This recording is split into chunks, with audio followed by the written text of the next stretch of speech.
Bismillahirrahmanirrahim. Assalamualaikum warahmatullahi wabarakatuh. Innal hamdalillah nahmaduhu wa nasta'inuhu wa nastaghfiruh wa na'udzu billahi min shururi anfusina wa sayyiati a'malina. May yahdihillahu fala mudhillalah wa may yudlil fala hadiyalah.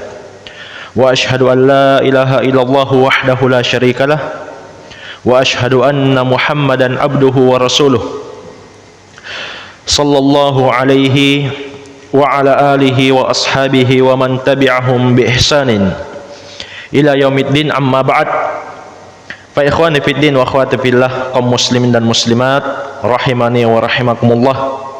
Semoga Allah Subhanahu wa taala senantiasa mencurahkan rahmatnya kepada kita sekalian. Insyaallah taala pada malam hari ini kita akan lanjutkan kajian kitab Al-Irsyad ila Sahihil I'tiqad wa Raddu ala ahli syirk wal ilhad. Panduan dalam berakidah yang benar serta sanggahan bagi orang-orang yang berbuat syirik dan penyimpangan di dalam agama, yang ditulis oleh Fadilatul Syekh Al-Allamah Profesor Dr. Saleh bin Fauzan bin Abdillah Al-Fauzan hafizahullahu taala. Sebelum beliau menyebutkan bab yang baru, beliau menukil ucapan dari Al-Imam Ibnul Qayyim rahimahullah.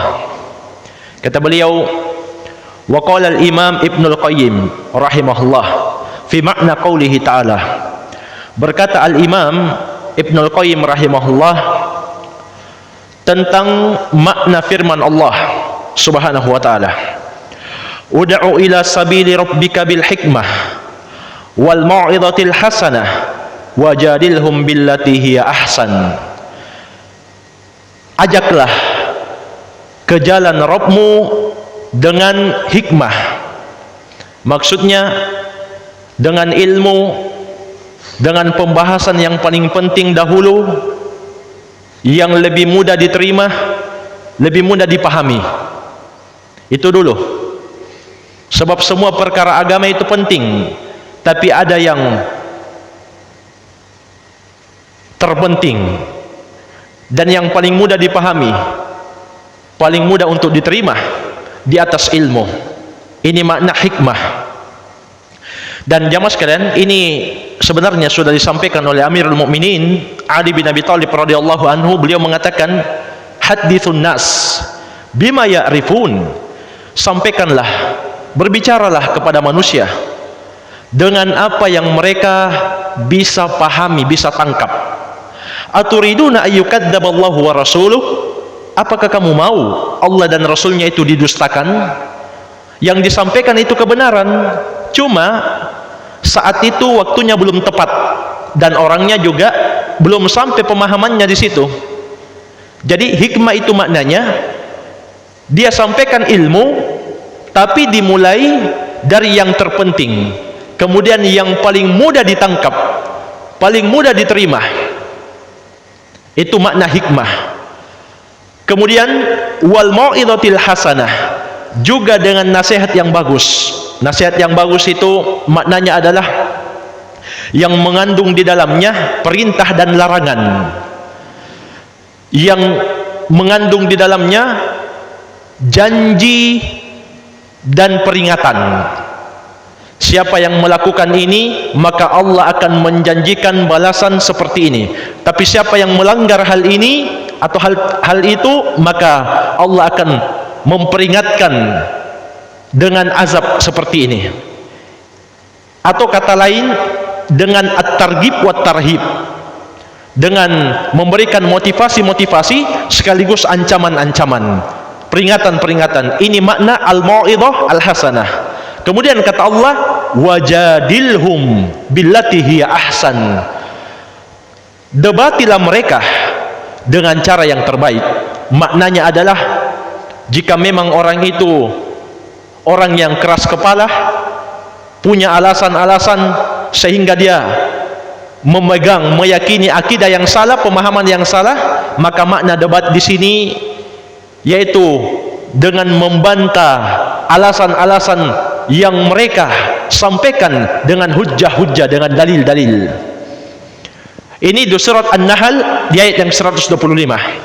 Dzakara subhanahu maratibud da'wah wa ja'alaha salasata aqsamin bihasabi halil mad'u. Kemudian kata Imam Ibnu Qayyim rahimahullah, di dalam ayat ini Allah sebutkan metode-metode dakwah, dan Allah membaginya menjadi 3 bagian sesuai dengan kondisi yang akan didakwahi, sesuai dengan kondisi orang yang akan kita ajak, kita sampaikan kepadanya kebenaran. Kemudian Imam Ibnu Qayyim rahimahullah merinci, fa'annahu imma ayyakuna taliban lil haqqi mu'thiran lahu ala ghairihi idza arafahu fahada yud'a bil hikmah wa la yahtaju ila mau'izatin wa jidal. Adapun jika dia orang yang mencari kebenaran dan mengutamakan kebenaran tersebut di atas selainnya, kalau dia tahu orangnya modelnya seperti ini, maka dia ajak dengan hikmah, tidak perlu dia berikan motivasi dan ancaman, apalagi berdebat. Ini model yang pertama. Kemudian yang kedua kata Imam Ibnu Qayyim, wa imma ayyakuna mustagilan bididdil haqqi lakin law arafahu atharahu wattaba'ahu fahada yahtaju ila al-mau'izah bitarghib wat-tarhib. Jika orang itu sibuk dengan lawan kebenaran, tapi seandainya dia kenal kebenaran itu, maka dia akan mengutamakannya dan mengikutinya, maka ini tidak butuh, atau maka hal ini atau orang ini membutuhkan nasihat yang bagus yang berisi tentang motivasi-motivasi dan peringatan-peringatan. Ini model yang kedua. Wa imma ayyakuna mu'adidan wa imma ayyakuna mu'anidan mu'aridan. Ini model yang ketiga. Bisa jadi kata Imam Ibnu Qayyim, orang itu keras kepala, juga melawan, fahada yujadal billati hiya ahsan, maka model yang seperti ini didebati dengan cara yang terbaik. Fa in raja'a, kalau dia kembali, maka itulah yang diharapkan. Wa illa intaqala ma'ahu ila ghairil jidal in amkanah. Tapi kalau tidak, maka berpindah dari selain debat jika itu memungkinkan. Intaha kalam Ibnu Qayyim rahimahullah. Selesai ucapan Ibnu Qayyim rahimahullahu taala. Jadi jamaah sekalian, ini 3 metode mengajak. Yang pertama dengan hikmah, untuk orang-orang yang memang kita tahu dia itu senang dengan kebenaran. Yang kedua, untuk orang yang sibuk dengan lawan dari kebenaran, tapi kita tahu kalau dia tahu hukumnya sampai kepadanya dalil, maka dia akan kembali. Ini butuh targhib dan tarhib, motivasi sekaligus ancaman.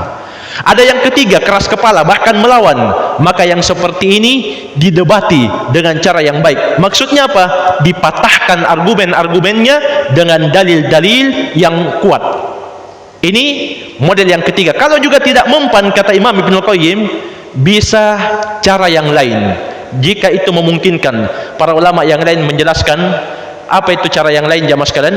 Cara yang lain dan dimaksud adalah dipaksa oleh pemerintah.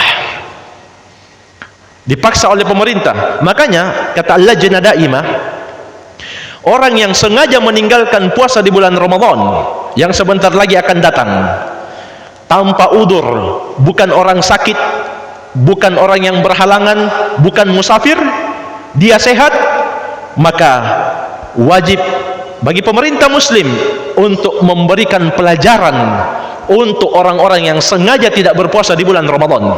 Itu kewajiban mereka. Kalau memang tidak memungkinkan untuk didebati, maka pemerintah harus turun tangan. Ini tentunya haknya pemerintah. Baik, kemudian ya mas sekalian, kata Al-Allamah Al-Fauzan hafizahullah, wa bihada tabayyana manhajud da'wah wa ma yanbaghi fiha wa tabayyana khata'u ma tantahijuhu ba'dul jama'at al-muntamiyah ila ad-da'wah wa hiya tukhaliful minhajis salim alladhi bayyanahu Allah wa rasuluh. Maka dengan pembahasan ini jelaslah metode dakwah dan yang sepatutnya di dalamnya, dan juga nampak kesalahan dari kelompok-kelompok kontemporer yang menisbatkan dirinya kepada dakwah padahal menyelisihi jalan yang selamat di dalam dakwah yang Allah dan Rasulnya telah jelaskan. Jadi jamaah sekalian, kita sudah sebutkan di pertemuan yang lalu bahwa jalan dakwah yang benar mengajak kepada akidah Islamiyah, akidatus salaf, akidah Rasulullah SAW dan para sahabat. Sebelumnya apa? Kita harus punya ilmu dulu. Kita yang harus punya ilmu tentang akidah tersebut sebelum kita ajak orang lain. Baik, ini nukilan Imam Ibnu Qayyim, kemudian tambahan sedikit dari Al-Allamah Al-Fauzan hafizahullah. Kemudian bab berikutnya kata beliau, bayanu usulil akidah al-islamiyah ijmalan wa adillatiha. Penjelasan tentang pokok-pokok akidah Islam secara global dan dalil-dalilnya. Kemudian kata beliau hafizahullah, i'lam, ketahuilah ayyuhal muslim, wahai sekalian muslim, waffaqani Allahu wa iyyaka, semoga Allah memberikan taufiknya kepadaku dan kepadamu, anna usulal aqidah al-islamiyah allati hiya aqidatul firqatun najiyah ahli sunnati wal jamaah. Sesungguhnya pokok-pokok akidah Islam, yaitu akidah al-firqatun najiyah, akidahnya ahlus sunnah wal jamaah. Jamaah sekalian, di sini kita perlu jelaskan sedikit bahwa nama al-firqatun najiyah dan ahlus sunnah wal jamaah itu bukan nama kelompok tertentu, tapi itu merupakan nama yang diambil dari hadits Nabi SAW. Jadi beliau pernah mengatakan, wasataftariku ummati ala 73 firqah, umatku akan terpecah menjadi 73 golongan. Al-Lajnah Ad-Daimah rahimahumullah mengatakan, pendapat yang dimaksud atau pendapat yang paling dekat yang dimaksud umatku akan terpecah menjadi 73 golongan adalah umat Islam. Sebab di sini ada dua pendapat. Yang pertama, ummatud dakwah, non muslim. Yang kedua, pendapat yang kedua adalah ummatul ijabah, kaum muslimin. Tapi Al-Lajnah Ad-Daimah menguatkan akan terpecah umatku menjadi 73 golongan, maksudnya umat Islam.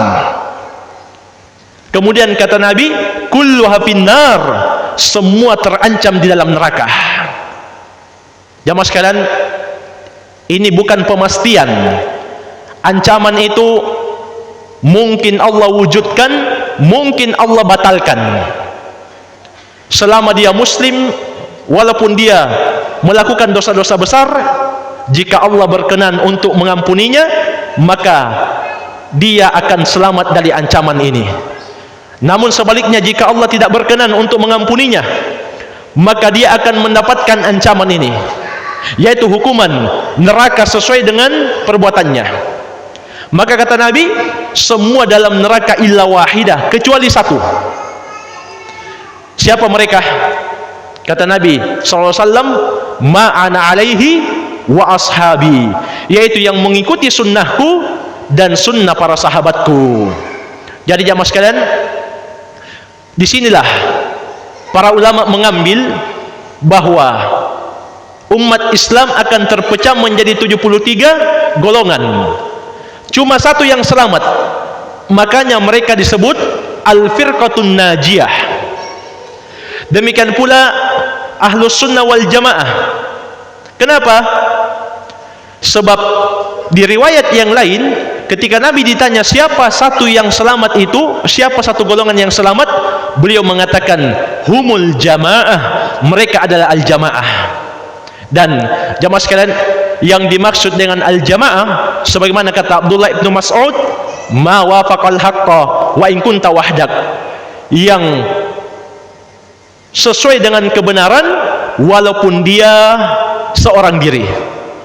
Jadi jamaah sekalian, al-jamaah itu maknanya yang mengikuti kebenaran walaupun kamu seorang diri, walaupun dia sendiri di kampungnya, sendiri di daerahnya, mengikuti kebenaran, mengikuti manhajus salaf, mengikuti akidah Nabi Muhammad SAW dan para sahabat. Walaupun dia sendiri, dia tetap disebut al-jamaah. Kenapa? Sebab al-jamaah adalah yang mengikuti kebenaran walaupun kamu seorang diri. Demikian pula jamaah sekalian, ketika Nabi SAW mengatakan, fa innahu may ya'ish minkum, siapa saja yang hidup sepeninggalku, fasayara ikhtilafan katsira, maka dia akan melihat perselisihan yang sangat banyak. Fa alaikum bi sunnati, maka wajib dia berada di atas sunnahku, wa sunnatil khulafa'ir rasyidin al mahdiyyin, dan sunnah para sahabatku yang datang sepeninggalku, yang mendapatkan hidayah, yang mendapatkan petunjuk. Mim ba'di, setelahku. Tamassaku biha, kemudian kata Nabi, berpegang teguhlah kalian dengan sunnahku dan sunnah para sahabatku. Wa'addu 'alaiha bin nawajid, dan gigitlah dengan gigi geraham kalian. Wa iyyakum wa muhdatsatil umur, hati-hati kalian dari perkara-perkara baru di dalam agama. Fa inna kulla muhdatsatin bid'ah, karena sesungguhnya setiap perkara baru di dalam agama, kata Nabi SAW, namanya adalah bid'ah. Wa kulla bid'atin dhalalah wa kulla dhalalatin finnar, dan setiap bid'ah itu menyimpang, dan setiap penyimpangan tempatnya di dalam neraka. Jadi jamaah sekalian, itu lafaz hadis dari Nabi SAW. Orang-orang yang mengikuti ajarannya Nabi Muhammad dan para sahabat namanya pengikut sunnah, makanya disebut ahlus sunnah. Dan mereka itu adalah al-jamaah yang selalu mengikuti kebenaran. Jadi ahlus sunnah wal jamaah dan al-firqatun najiyah itu dua nama yang diambil dari hadits Nabi kita yang mulia Muhammad SAW. Bukan nisbat kepada ormas, bukan nisbat kepada tokoh, tidak. Tapi semua itu para ulama ambil dari hadits yang mulia Muhammad SAW. Baik, kemudian apa akidah mereka? Hiyal imanu billah wa malaikatihi wa kutubihi wa rusulihi wal yaumil akhir wal imani bil qadari khairihi wa syarrihi, yaitu beriman kepada Allah dan malaikat-malaikatnya, kitab-kitabnya, rasul-rasulnya, hari akhir, dan beriman kepada takdir yang baik dan takdir yang buruk. Jamaah sekalian, takdir itu ada dua, takdir yang baik dan takdir yang buruk. Dan semua yang Allah takdirkan adalah kebaikan. Adanya orang-orang yang beriman, takdir Allah yang baik. Adanya orang-orang kafir, takdir Allah yang buruk. Tapi Allah melakukan itu, menakdirkan itu seluruhnya kebaikan. Apa hikmahnya? Seandainya tidak ada orang kafir, maka tidak ada dakwah tauhid, tidak ada dakwah kepada sunnah, tidak ada dakwah kepada akidah Islam yang murni. Maka hikmah adanya orang-orang kafir, adanya dakwah tauhid. Jadi orang beriman takdir Allah yang baik, orang yang kafir takdir Allah yang buruk. Tapi Allah Subhanahu wa taala mengadakan kedua orang ini, beriman dan yang kafir, semuanya perbuatannya baik. Makanya kata Nabi SAW, jamaah sekalian, wasyarru laysa ilaika, dan kejelekan ya Allah tidaklah disandarkan kepadamu. Dan jamaah sekalian, ada dua kelompok yang menyimpang dalam masalah takdir. Yang pertama kelompok itu namanya Al-Qadariyah, yang kedua Al-Jabriyah. Al-Qadariyah ini meniadakan kehendak Allah, sedangkan Al-Jabriyah meniadakan kehendak makhluk. Jadi Al-Qadariyah mengatakan Allah Subhanahu wa taala tidak memiliki kehendak, sedangkan Al-Jabriyah mengatakan manusia itu tidak memiliki kehendak. Kenapa mereka mengatakan seperti itu jamaah sekalian? Sebab alasannya katanya, kalau orang berdosa, masa Allah kehendaki? Kemudian adapun Al-Jabriyah mengatakan, orang berdosa, masa Allah kehendaki? Kemudian adapun Al-Jabriyah mengatakan, orang berdosa, masa Allah kehendaki? Kemudian adapun Al-Jabriyah mengatakan, orang berdosa, masa Allah kehendaki? Kemudian adapun Al-Jabriyah mengatakan, orang berdosa, masa Allah kehendaki? orang yang berdosa itu tidak boleh disalahkan karena dia tidak punya kehendak, yang berkehendak hanya Allah. Ini dua-dua kelompok menyimpang dari akidah Islam. Dan bantahannya jamaah sekalian itu banyak sekali, dan cukup kita bawakan dua ayat di surat At-Takwir. Allah Subhanahu wa taala berfirman, "Liman syaa'a minkum ayyastaqim." Al-Qur'an itu bagi siapa saja di antara kalian yang ingin istiqomah. Setelah itu ayat terakhir apa kata Allah? "Wa ma tasyauna illa ayyasha'allahu rabbul alamin." Tidaklah kalian menginginkan istiqomah. Perhatikan, Allah sandarkan keinginan, kehendak untuk hamba. Tidaklah kalian menghendaki untuk istiqomah illa ayyasha Allahu rabbul alamin, kecuali Allah rabbul alamin telah menginginkannya, telah menghendakinya. Jadi jamaah sekalian, di sini di ayat ini Allah tetapkan kehendak, keinginan untuk Allah, dan juga Allah tetapkan kehendak dan keinginan untuk makhluk. Tapi jamaah sekalian, kehendak makhluk tunduk dan berada di bawah kehendak Allah Subhanahu wa taala. Jadi ini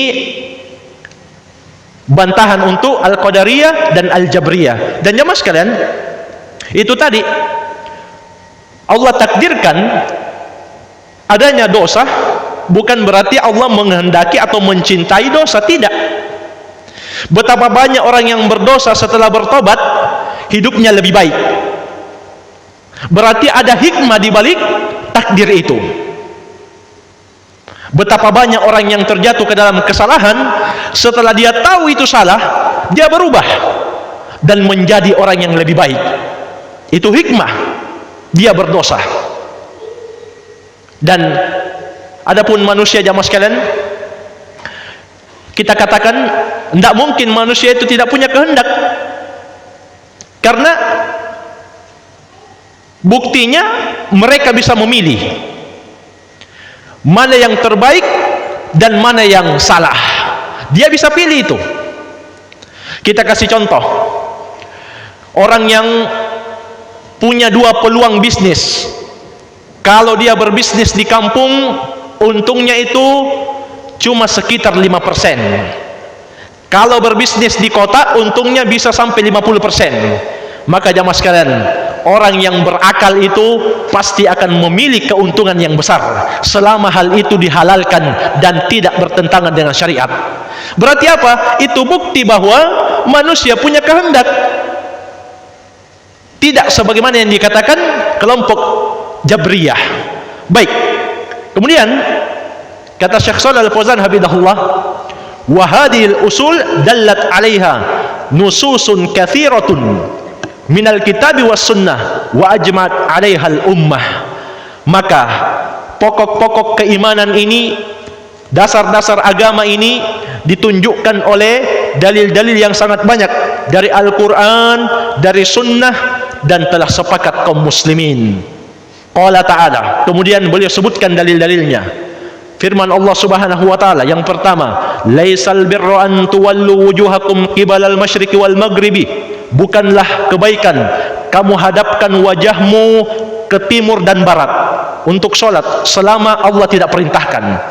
Walakinnal birra man amana billah wal yaumil akhir wal malaikah wal kitab wan nabiyyin. Akan tetapi kebaikan adalah orang yang beriman kepada Allah, kepada hari akhir, kepada para malaikat, kepada kitab, dan kepada para nabi. Ini surat Al-Baqarah ayat yang 177.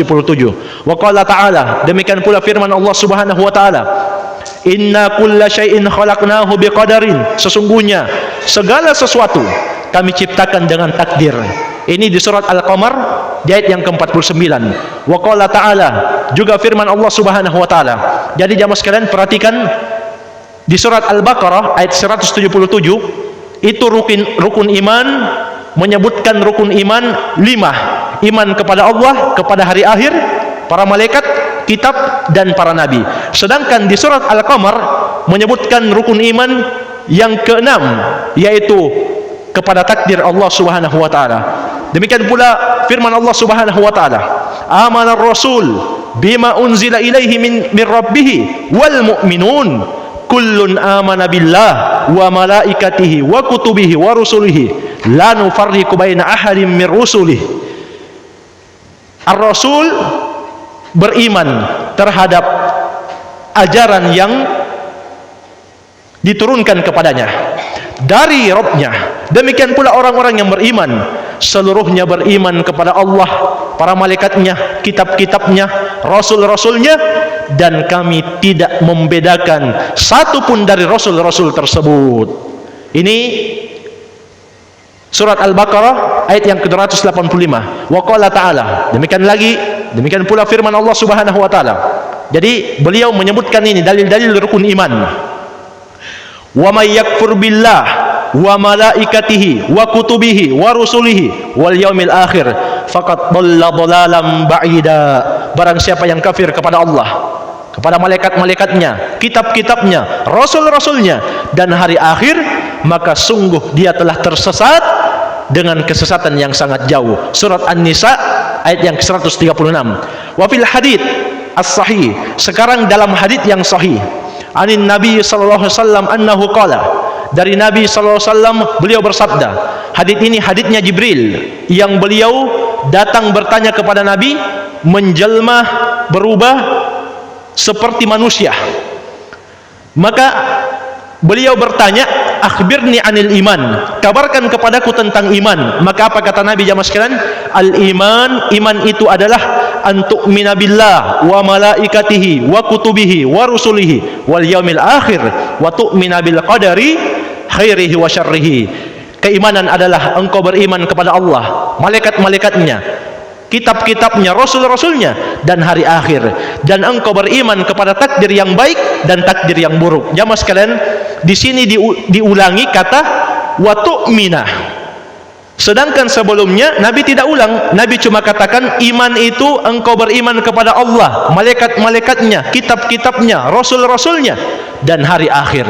Kemudian Nabi ulang wa tu'mina bil qadari khairihi wa syarrihi, dan kamu beriman kepada takdir yang baik maupun takdir yang buruk. Ini menunjukkan jamaah sekalian, beriman kepada takdir itu ada penekanan tersendiri. Dan kita sudah sebutkan tadi, umumnya ada dua kelompok yang menyimpang dalam perkara takdir. Yang pertama Al-Qadariyah, yang kedua Al-Jabriyah. Dan jamaah sekalian,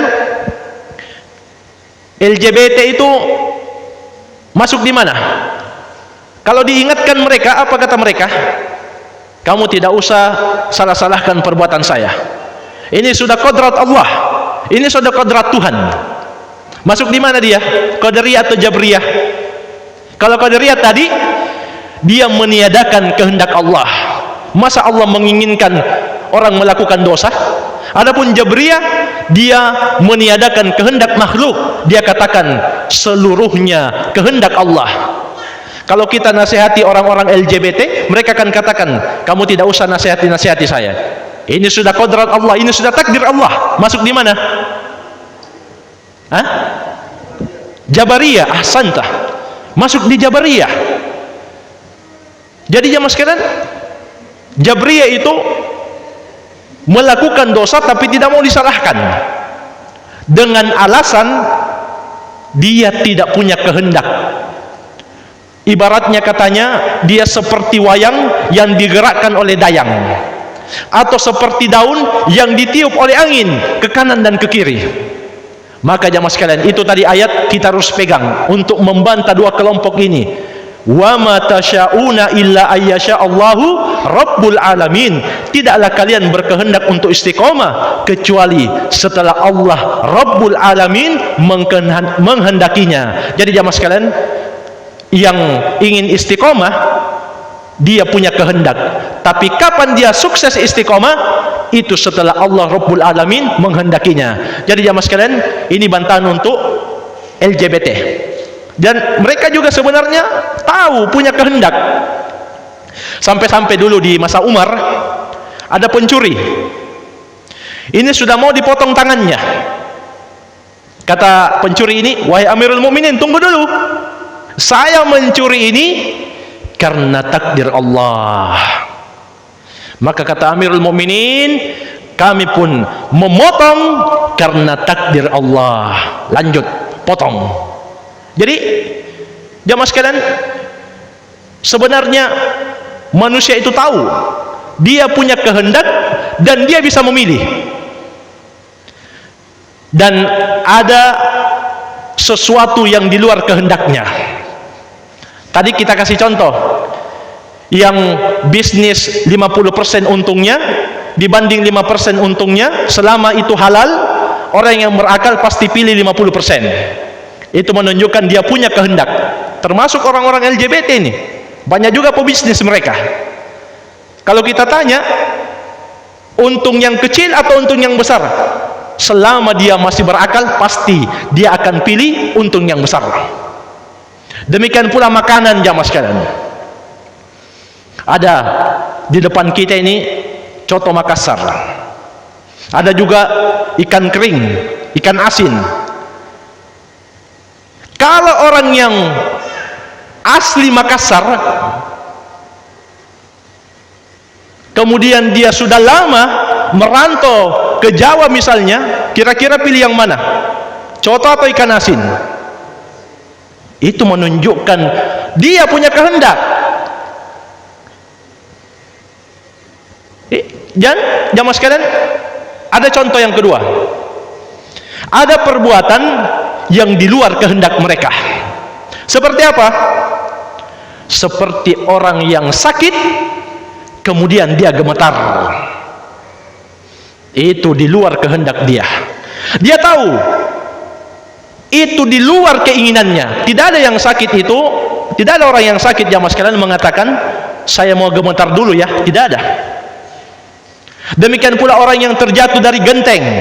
Ini musim hujan, banyak genteng yang bocor. Iya. Jadi kalau ada yang jatuh, tidak ada yang bilang ini saya jatuh karena kehendak saya, tidak ada. Kalau begitu, manusia secara umum bisa membedakan mana pilihannya dan mana yang bukan pilihannya. Demikian pula LGBT. Dosa yang kalian lakukan itu kemauan kalian, kehendak kalian. Maka kalian juga bisa berhenti kalau seperti itu. Kalau begitu, kalian juga bisa berhenti. Dan Allah Subhanahu wa taala memerintahkan kalian untuk bertobat dan kembali kepada Allah Subhanahu wa taala. Wa anibu ila rabbikum wa aslimu lah. Bertaubatlah kalian kepada Rabb kalian dan berislamlah kepadanya. Baik. Jamaah sekalian, sebenarnya beliau juga masih menyebutkan hukum orang-orang yang mengingkari rukun iman ini. Cuma waktu sudah tidak lama lagi masuk waktu Isya, mungkin kita cukupkan dulu. Barangkali ada yang perlu dipertanyakan, saya persilakan. Wallahu a'lam.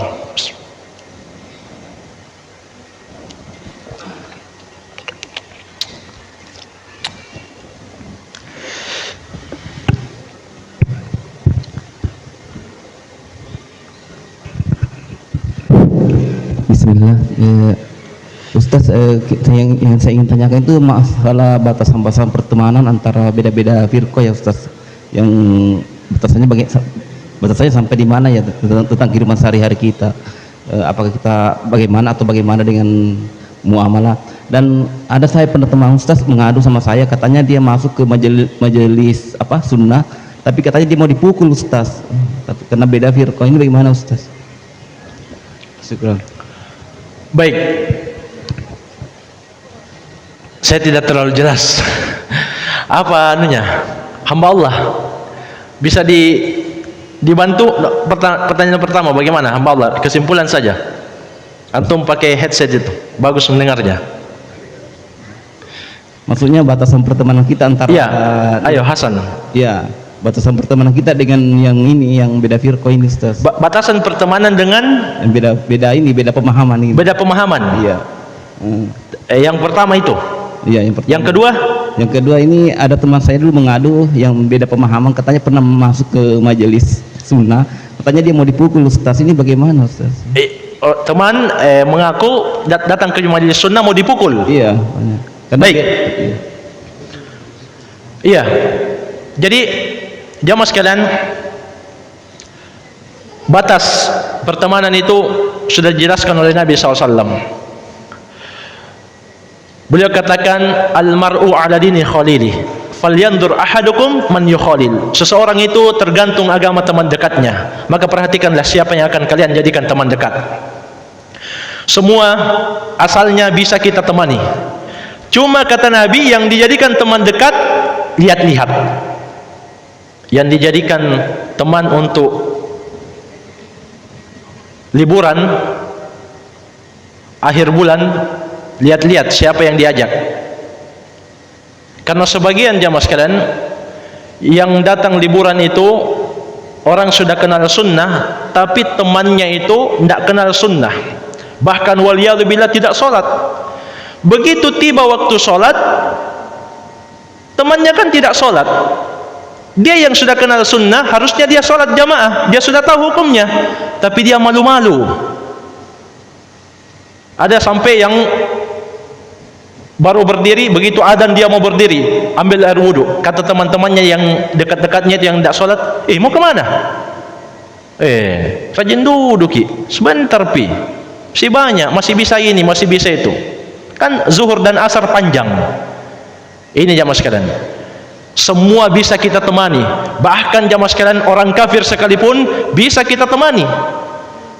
Tapi yang dijadikan teman dekat, kata Nabi, lihat-lihat. Kenapa? Karena itu sesuai dengan agama teman dekatnya. Iya. Jadi kalau kita tahu bahwasanya teman itu tidak pantas dijadikan teman dekat, maka jadikan saja teman biasa. Kemudian yang kedua, ada orang yang datang ke majelis sunnah, kemudian dia mau dipukul. Jamaah sekalian,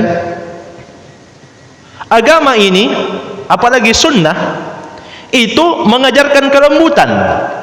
Kalau betul itu kejadiannya, orang yang datang ke majelis sunnah sampai mau dipukul, maka kita katakan itu sama sekali tidak mewakili sunnah. Allah subhanahu wa ta'ala berfirman, fabima rahmatin minallah lintalahum walau kunta fadlan ghalidhal qalbi lam faddu min haulik. Maka dengan sebab rahmat dari Rabb Muhammad, engkau bisa berlemah lembut kepada para sahabat. Seandainya kamu kasar, lagi keras hatimu, maka para sahabat akan lari meninggalkanmu. Perhatikan jemaah sekalian, Allah subhanahu wa ta'ala mengingatkan Nabi Muhammad, karena sebab rahmat dari Allah kamu bisa berlaku lemah lembut dengan para sahabat. Kalaulah kamu kasar dan keras hati, maka para sahabat akan lari meninggalkanmu. Jadi tidak mungkin orang yang kenal sunnah dia kasar, apalagi sampai memukul. Tidak mungkin. Bahkan jamaah sekalian, Allah subhanahu wa ta'ala mengatakan, memaafkan itu jika memang itu yang terbaik, maka itu yang harus dilakukan. Memaafkan jika ada manfaatnya, karena ada juga memaafkan tidak ada manfaatnya. Kalau ada manfaatnya, memaafkan, maka itu yang dilakukan. Iya. Wa jazaa'u sayyi'atin sayyi'atun mitluha, kata Allah. Balasan satu kejelekan adalah kejelekan yang sama. Boleh membalas, yang penting sama. Tapi apa kata Allah di ayat setelahnya atau kelanjutan ayatnya? Faman afa, tapi siapa yang memaafkan, wa aslaha fa ajruhu 'ala Allah. Siapa yang memaafkan dan setelah pemaafan itu dia yakin semakin baik hubungannya, maka pahalanya ditanggung oleh Allah subhanahu wa ta'ala. Jadi tidak mungkin orang yang kenal sunnah dia kasar, apalagi sampai memukul. Tidak mungkin. Kalaupun itu terjadi di majelis sunnah, maka itu person. Sebagaimana muslim ada yang mencuri, tapi bukan Islamnya yang salah, personnya, orangnya. Betapa banyak muslim yang tidak mencuri. Ada orang yang bercadar, berjenggot, meledakkan rumah-rumah ibadah non muslim, itu sedikit. Betapa banyak yang bercadar dan berjenggot, mereka orang-orang yang menjaga keamanan orang-orang kafir muahad. Jadi jangan lihat oknumnya, itu sifat orang-orang liberal. Sedikit kesalahan kaum muslimin, mereka akan gembor-gemborkan, kowar-kowar di medsos. Tapi mereka lupa betapa banyak muslimin dan muslimat yang lebih baik kehidupannya, menjalankan perintah Allah, menjauhi larangannya, istiqomah, dan tidak berbuat zalim kepada kafir muahad. Kenapa itu tidak diposting? Kenapa itu tidak disebarkan di medsos? Ini sifat orang-orang liberal, dan itu sifat kaum munafikin. Dan Allah Subhanahu wa taala mengatakan, innal munafiqina fit darkil asfali minan nar. Sesungguhnya kaum munafikin yang menyembunyikan kebencian di dalam hatinya untuk muslim, untuk Islam, untuk kaum muslimat, mereka akan menempati neraka yang paling bawah. Jadi hati-hatilah jamaah sekalian untuk menyebarkan kejelekan-kejelekan sebagian orang, tapi ingin maksudnya merusak Islam dan kaum muslimin. Baik, ini wallahu a'lam. Ada yang lain, saya persilahkan. Padahal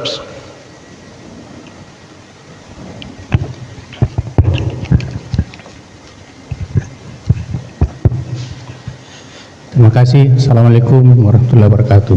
salam. Tadi telah Pak Ustaz kelompok Waria dan Kadaria. Yang saya ingin tanyakan Pak Ustaz, masalah takdir baik dan buruk, apakah dia termasuk salah satu kelompok yang mana itu? Yang kedua, Apa pertanyaannya? takdir baik dan takdir buruk. Iya. Karena ada salah satu kelompok yang tidak mengakui itu.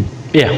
Kemudian yang kedua, siksa kubur. Ada Iya. salah satu kelompok juga yang tidak mengakui adanya siksa kubur. Iya. Apakah dimasuk di kelompok mana itu yang tidak mengakui siksa kubur, Pak Ustaz? Baik. Sekian, terima kasih. Baik. Jamaah sekalian, jadi ketika Jibril bertanya kepada Nabi SAW dalam hadits Umar, disebutkan juga oleh Syekhul Islam Muhammad At-Tamimi rahimahullah dalam kitabnya Salasatul Usul, Jibril mengatakan, fa akhbirhum anil iman, sampaikan kepadaku tentang iman. Perhatikan apa kata Nabi, an tu'mina billah wa malaikatihi wa kutubihi wa rusulihi wal yaumil akhir. Engkau beriman kepada Allah, kitab-kitabnya, rasul-rasulnya. Engkau beriman kepada Allah, para malaikatnya, kitab-kitabnya, rasul-rasulnya, dan hari akhir. Kemudian Nabi ulang lagi, wa tu'mina bil qadari khairihi wa syarrihi. Ini penekanan. Dan kamu beriman, diulang lagi, tentang takdir baik dan takdir buruk. Jamaah sekalian, jelas ada takdir baik, ada takdir buruk. Ini hadits sahih dan akal juga sesuai. Jadi Islam itu agama yang sesuai dengan akal sehat. Adanya orang yang beriman, adanya para malaikat, adanya nabi dan rasul, itu takdir Allah yang baik. Adanya setan, adanya iblis, adanya orang-orang kafir, itu takdir Allah yang buruk. Tapi Allah Subhanahu wa taala mengadakan orang baik, mengadakan orang kafir, menciptakan para malaikat, menciptakan nabi dan rasul, menciptakan setan, menciptakan iblis. Kedua perbuatan Allah ini baik seluruhnya.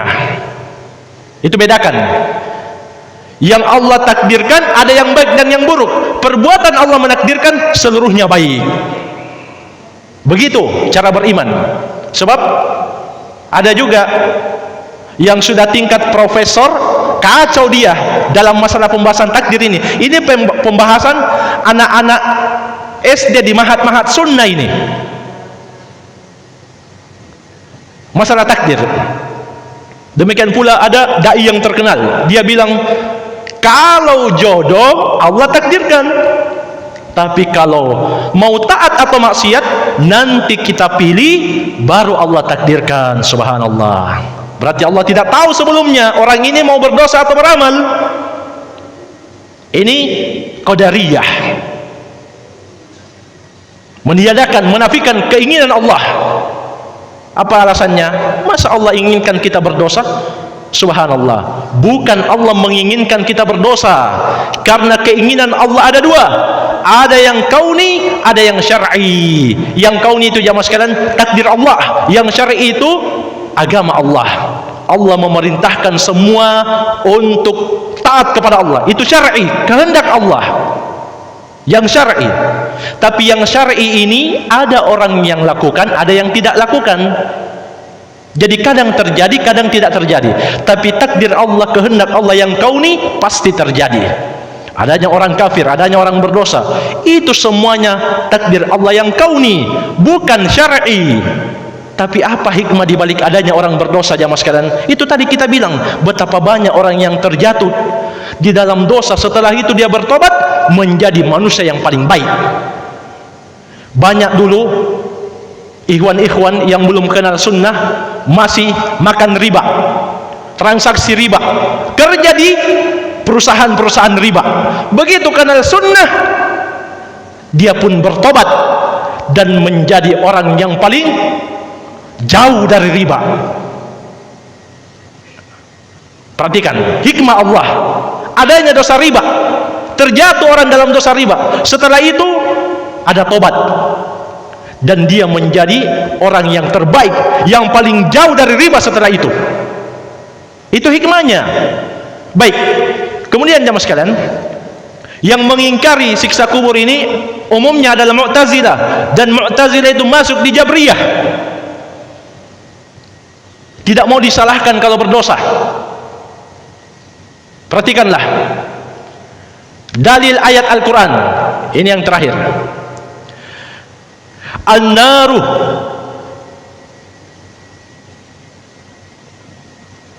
yu'raduna alayya. Afwan, ada ayat yang bercerita tentang kisah Fir'aun saat ini, di mana dia tempatnya.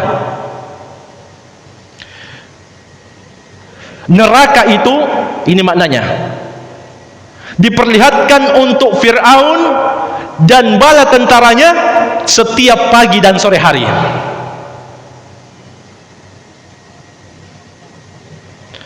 Dan ketika hari kiamat ditegakkan, maka Allah memerintahkan untuk dimasukkan Fir'aun dan bala tentaranya ke dalam azab yang sangat dahsyat. Iya, jadi yang dimaksud di pagi dan sore hari itu siksa kubur, dan yang dimaksud di hari kiamat adalah siksa neraka. Baik, kemudian juga apa kata Nabi? Innal qabr awwalu manazilil akhirah. Sesungguhnya kubur itu awal persinggahan negeri akhirat. Faman naja minhu fama ba'dahu aisara minhu. Siapa yang lolos di situ, kehidupan berikutnya lebih mudah.